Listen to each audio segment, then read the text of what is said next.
Hello guys, it's Temilaya and Mom channel. Welcome back to another video, and if you are new, you're very welcome.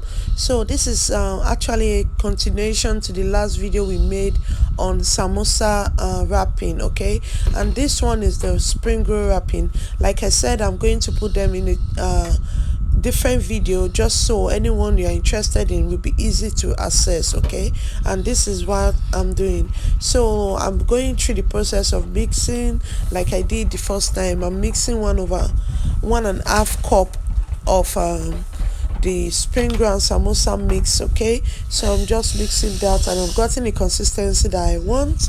So what I'm going to do now is to proceed to making. So all of this stuff you're seeing are already used because I actually did the video the same day, okay? So I already used these things for the samosa wrap.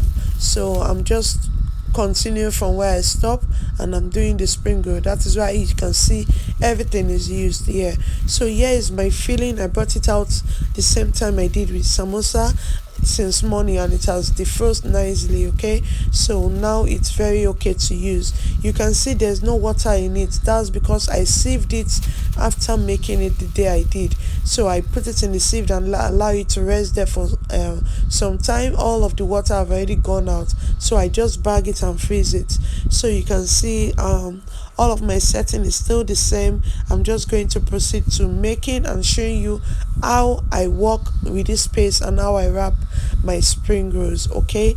So now I'm just adding some more flour to my cake board, which I'm using as the surface for my wrapping. So you need enough flour, okay? Because if there's not much flour on your board, you are going to have like the wrap is going to stick to your board and that's going to punch a hole on your chops, and you don't want that because while you are frying you are going to have issues.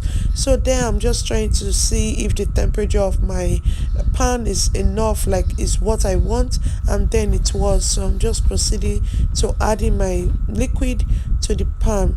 So like I said in the first video, this is not something with routine. There's no specific way to do this. You just go ahead and coat it 2-3 times and you are done, okay? So I'm just going to do this several times so you see how I work with my space.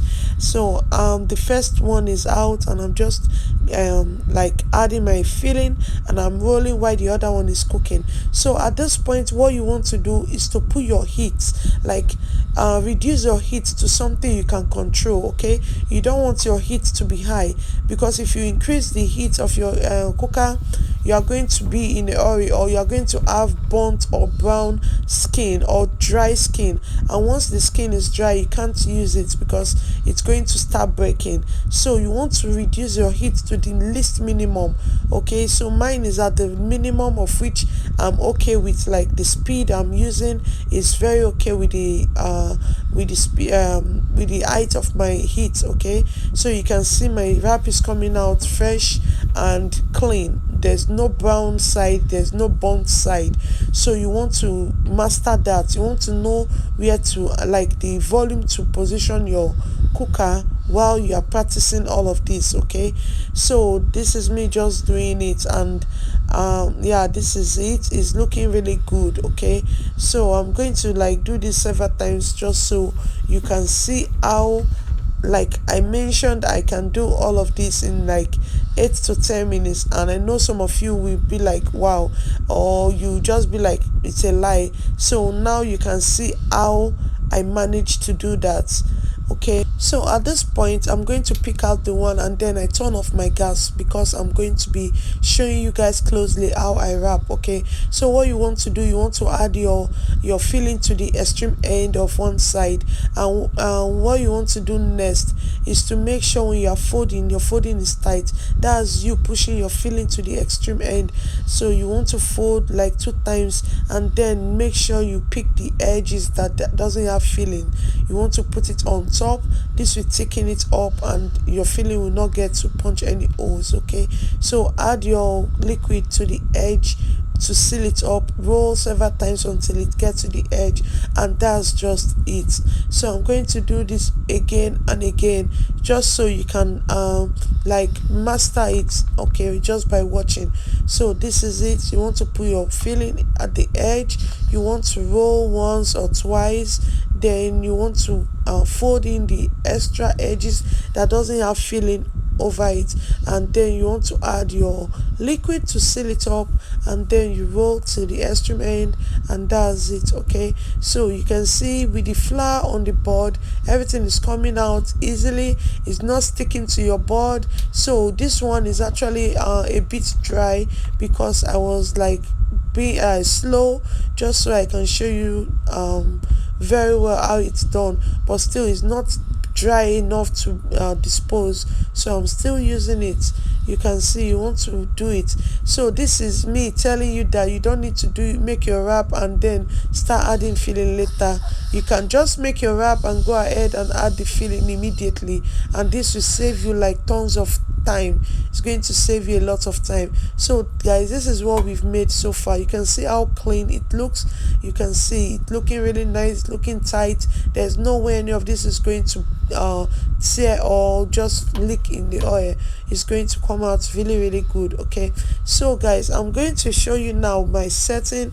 Like, I want to just show you how I set it. So that's the tray where I pass on the wrapped chops, and that's where I stand. I'm pointing, watch my hands. Okay, so that's where I stand. That is my board, and that is the liquid. So the tray is by my left and other things are by my right hand. So by the side I have my filling, like the filling I'm using. I have the extra flour I'm going to be putting on my board gradually as the board gets wet, and I have my extra filling in this nylon close to me. So all of that is by my right. So you can see everything is reachable. Like, I don't need to go around and start reaching out to anything. So I'm just going to stand there for how long I'm going to do it, and that's it. You can see, you can't even see my flames. Okay, you can't see my flames. That's because I put it at the least minimum, so my chops will not get brown or burnt.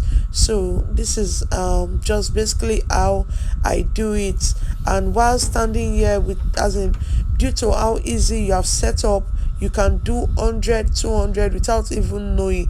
Maybe it's when you want to start counting, you know, you have really tried, you have done a lot. Okay, so this is how it is. This is how simple it is. You can do this, guys. Just put your settings and that's it.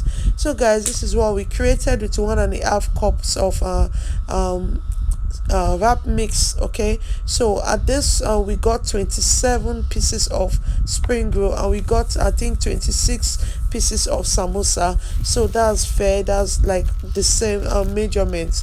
So you can see with 3 cups you can get in total over 70 pieces of both. Okay, so that's with 3 cups of the complete mix. Okay, so yeah, this is it. And another step you want to take with spring roll is to make sure you arrange it. Like, take your time, don't be in a hurry. Arrange it very well in your nylon. The more you arrange it, like, if you arrange it very well, it comes off easily when it's frozen. Okay, so that's another thing you want to do. I'm sorry I couldn't even show you how I arrange my samosas, because that's important as well. I'll try and do that in another video, because that's already cooling off right now. So you want to arrange this, you want to take your time and arrange it very well, so that when it's frozen, you don't get to break it, or you don't get to start hitting it on the floor just for it to come off, because you don't need to defrost before frying. So you actually need it to come off while frozen. So this is how I arrange mine, and once it's frozen, I just like use my hands to break it out, and it comes off easily because it's well arranged, and the wrap is dry. Okay, it's dry, it doesn't have any form of moist on it. So you after making it, you want to actually leave it on the tray to cool off, just so you don't add the heat to the bag. So that's basically it. So this is me just adding everything to my bag, and then it's ready to be frozen. Yeah, So another thing about small chops, patience. Okay, patience is key. You can't just do it all because you see me doing it for once and you think, oh, when you do it you are going to get it all right. No, just go ahead and practice make perfect. It's something you're interested in, then be open to learn. Okay, just learn, practice make perfect. Do it once, do it twice, before you know it you will get a hold of it. So this is how the arrangement is, and I'm going to freeze this. It's going to come out easily.